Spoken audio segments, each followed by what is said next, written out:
হেরে যাওয়ার ভয় কাটিয়ে উঠবেন যেভাবে। জীবনে যে কোনো কিছু প্রথমবারের মতো করার সময় প্রত্যেকের মধ্যে কিছুটা ভয় কাজ করে। ব্যর্থতার ভয় আমাদেরকে কাজে মনোযোগী করে, সুদৃঢ় পরিকল্পনা ও প্রস্তুতি নিতে উদ্বুদ্ধ করে। তবে কোনো কাজে নামার সময় অত্যধিক সংশয় বা ভীতি নিয়ে নামলে নিজের সর্বোচ্চ প্রচেষ্টা দেওয়া কঠিন হয়ে যেতে পারে। অত্যধিক দুশ্চিন্তা, নৈরাশ্যবাদী ভাবনা, দ্বিধাবোধ, কাজের প্রতি অনীহা, ইচ্ছাকৃতভাবে নিজের ক্ষতি করা ইত্যাদি এই বিশেষ ধরনের ভীতির লক্ষণ। এরকম ভয়ের কারণে মানুষ যে কোনো কাজ শুরু করতে দ্বিধাগ্রস্ত থাকে, ফলে নিজের কাজে অনেকটাই পিছিয়ে যায় তারা। এরকম ভয় কাটিয়ে ওঠার কিছু উপায় জানবো আজ। প্রথমত, ভয়ের কারণগুলো খোঁজার চেষ্টা করুন। হেরে যাওয়ার ভয় মানুষ কেন পায়? নেতিবাচক পরিবেশে বড় হওয়া, বারবার ব্যর্থ হওয়া, অতীতের বড় কোনো ব্যর্থতা ইত্যাদি থেকে এই ভয়ের সৃষ্টি হতে পারে। যারা প্রতিটি কাজ নিখুঁতভাবে করতে চান, ইংরেজিতে তাদের বলা হয় পারফেকশনিস্ট। এ ধরনের মানুষেরা মনে করেন তাদের কাজে কোনো ভুল হওয়া যাবে না। দেখুন, একেবারেই নিখুঁতভাবে কাজ করা অনেক সময় সম্ভব হয় না। তাই বলে কি আমরা কাজটা থেকে দূরে থাকবো? অবশ্যই নয়। সাহস নিয়ে নিজের সর্বোচ্চ চেষ্টা দিয়ে কাজ শুরু করতে হবে। ভয়ের অন্যান্য কারণগুলো খুঁজে সেগুলোর ওপর কাজ করতে শুরু করুন। ছোট ছোট লক্ষ্য স্থির করুন। অনেক সময় একটি কাজ খুব কঠিন মনে হতে পারে। পুরো কাজটিতে হয়তো আপনি একেবারেই সফল হবেন না।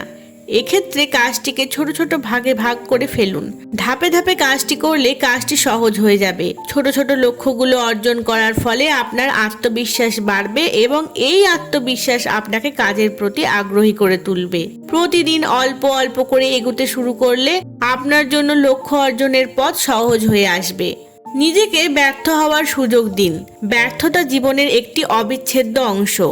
হাঁটতে শেখার সময় একটি শিশু যেমন বারবার হোঁচট খেয়ে হাঁটতে শেখে, তেমনি যে কোনো কাজ প্রথমবারেই আপনি সর্বোচ্চ ফলাফল পাবেন তার কোনো নিশ্চয়তা নেই। ব্যর্থতাকে শেখার একটি সহজাত প্রক্রিয়ার অংশ মনে করতে হবে।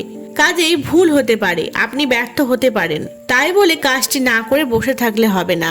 ব্যর্থ হলেই সবকিছু শেষ নয়, বরং সেখান থেকেই শেখার চেষ্টা করুন নতুন কিছু। ইতিবাচক চিন্তা করুন। কাজ শুরুর সময় যারা ভয় পান তাদের ভয়ের অন্যতম মূল কারণ নেতিবাচক ভাবনা। যদি আমি সফল না হই, এ ধরনের চিন্তায় কাজ শুরু করেন না অনেকেই। তাই সব সময় ইতিবাচক চিন্তা করুন। এমনকি ব্যর্থতা থেকেও অনেক কিছু শেখার আছে। অপরদিকে নেতিবাচক চিন্তার ফলে আপনার মনোবল দুর্বল হয়ে যাবে, ফলে আপনি সব সময় আপনার কাজকে ভয় পাবেন। বর্তমানকে গুরুত্ব দিন। কি হলে কি হতে পারতো, এ ধরনের চিন্তা আপনাকে পিছিয়ে দেবে। বরং বর্তমানে আপনার হাতে যা আছে সেই কাজে মনোযোগ দিন। প্রত্যাশিত ফল অর্জনের জন্য যা কিছু উপাদান দরকার তা আপনার কাছেই বর্তমানে রয়েছে। এই আত্মবিশ্বাসই আপনাকে সাফল্যের খোঁজ এনে দিতে পারে।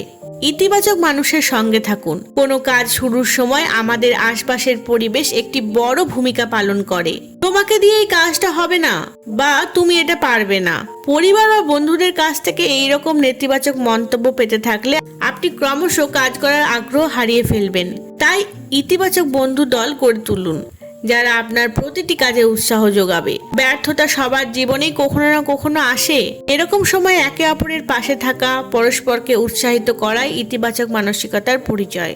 ধন্যবাদ।